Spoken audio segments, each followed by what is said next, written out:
दुनिया में लाखों पहाड़ हैं, लेकिन केवल एक ऐसा पर्वत है जिसे आज तक कोई छू नहीं पाया। और अजीब बात यह है कि जिसकी ऊंचाई एवरेस्ट से कम है, उसी पर्वत को मानव इतिहास में अप्रतिरोध्य और अनछुआ कहा गया है। क्या सच में यहाँ कुछ छुपा है? क्या कैलाश पर्वत केवल धार्मिक स्थल है, या इसके अंदर कोई ऐसा रहस्य है जिसे मानवता कभी छू ही नहीं पाई? चलिए अब इसे थोड़ा और गहराई से समझते हैं, क्योंकि हर तथ्य के पीछे एक नया पहलू छुपा है। हिंदू धर्म में इसे भगवान शिव का धाम कहा जाता है। बौद्ध लोग कहते हैं यह दैवी ऊर्जा का केंद्र है। तिब्बती बौद्ध धर्म इसे धरती का एक्सेस पॉइंट मानता है। लेकिन दूसरी ओर कई आधुनिक शोधकर्ता और यूएफओ स्टडी ग्रुप्स दावा करते हैं कि कैलाश पर्वत कोई सामान्य पहाड़ नहीं, बल्कि एक प्राकृतिक पिरामिड है, या शायद एक मेगा स्ट्रक्चर जो किसी प्राचीन सभ्यता या किसी अज्ञात शक्ति द्वारा बनाया गया हो सकता है। क्या वास्तव में किसी ने पर्वत के भीतर कुछ देखा है? आगे जानिए, रहस्य और गहरा है। कैलाश की ऊंचाई मात्र 6,638 मीटर है। आधुनिक माउंटेनियरिंग तकनीकें इससे कहीं कठिन पहाड़ चढ़ चुकी हैं। फिर भी आज तक एक भी व्यक्ति कैलाश शिखर तक नहीं पहुंच पाया। 1980 के दशक में एक साइबेरियन माउंटेनियरिंग टीम ने चोटी पर पहुंचने की कोशिश की थी, और यहीं से एक अजीब और डरावनी कहानी शुरू होती है। जैसे जैसे वे चढ़ रहे थे, वातावरण का दबाव और समय का अनुभव बदलने लगा। जब वे नीचे लौटे तो उनकी उम्र अचानक तेजी से बढ़ चुकी थी। कुछ रिपोर्ट्स के मुताबिक टीम के कई सदस्यों की शीघ्र ही मौत हो गई, क्योंकि उनके शरीर में एजिंग इतनी तेज हो गई कि वे बच नहीं सके। सवाल ये है, आखिर कैलाश के आसपास ऐसा क्या है जो समय को भी मोड़ देता है? वैज्ञानिक कहते हैं कि कैलाश क्षेत्र में कई असामान्य मैग्नेटिक एनोमलीज पाई गई हैं, जहां कॉम्पस सही दिशा नहीं दिखाते, जीपीएस सिग्नल डिस्टर्ब हो जाते हैं, और सैटेलाइट्स कभी कभी क्लियर इमेज नहीं ले पाती।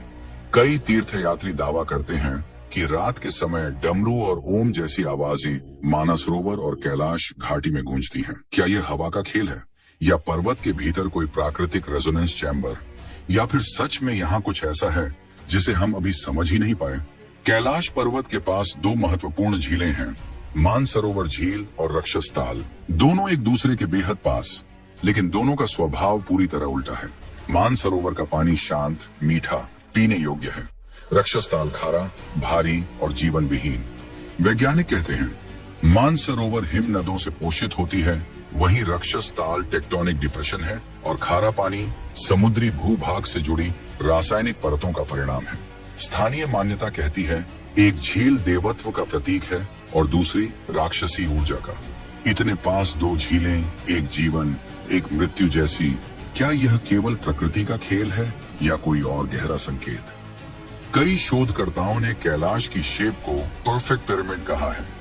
कुछ रशियन हिस्टोरियंस ने दावा किया कि यह पर्वत एक नेचुरल पिरामिड नहीं, बल्कि हजारों साल पुरानी किसी अज्ञात सभ्यता का बनाया हुआ गगनचुंबी ढांचा हो सकता है। अगर यह संरचना कृत्रिम हुई तो इसे बनाया किसने और क्यों? एक कथा के अनुसार लंका के राजा रावण ने एक बार अपनी शक्ति से कैलाश पर्वत उठा लिया था। कहते हैं कि शिवजी पर प्रहार करने के लिए रावण ने पूरा पर्वत ही हिला दिया। इसके बाद शिवजी ने अपने अंगूठे से पर्वत को दबाया और रावण का हाथ नीचे दब गया। यह कहानी प्रतीकात्मक हो सकती है, पर कई लोग मानते हैं कि कैलाश पर्वत का अनोखा स्ट्रक्चर किसी विशाल टेक्टोनिक अपलिफ्ट का हिस्सा है, और यही वजह है कि यह असामान्य लगता है। यह सबसे बड़ा सवाल है, क्या पर्वत के भीतर कोई कैविटी, स्ट्रक्चर या रहस्यमयी एनर्जी है? अब तक कोई शोध इसकी पुष्टि नहीं करता, लेकिन कई योगीज, पिलग्रिम्स और एक्सप्लोरर्स दावा करते हैं कि यहाँ एनर्जी फील्ड्स इतने प्रबल हैं कि मन, शरीर और समय तीनों पर असर डालते हैं। क्या सच में कैलाश पर्वत के भीतर कोई शक्तिशाली रहस्य छुपा है, या यह केवल विश्वास की ताकत है जो इसे इतना महत्वपूर्ण बना देती है? चाहे विज्ञान इसे अनएक्सप्लेन्ड अनोमली कहे या धर्म इसे देवत्व का केंद्र माने, कैलाश पर्वत आज भी दुनिया का सबसे बड़ा प्राकृतिक रहस्य है। यह पर्वत हमें सिखाता है कि हर चीज को छूकर नहीं समझा जा सकता। कुछ स्थान ऐसे होते हैं जो दूर से ही अनुभव किए जाते हैं। कैलाश सिर्फ एक पर्वत नहीं, यह आस्था, ऊर्जा और विज्ञान का एक जीवित संगम है, और शायद इसी वजह से यह पर्वत आज तक अपनी चोटी पर किसी को कदम नहीं रखने देता।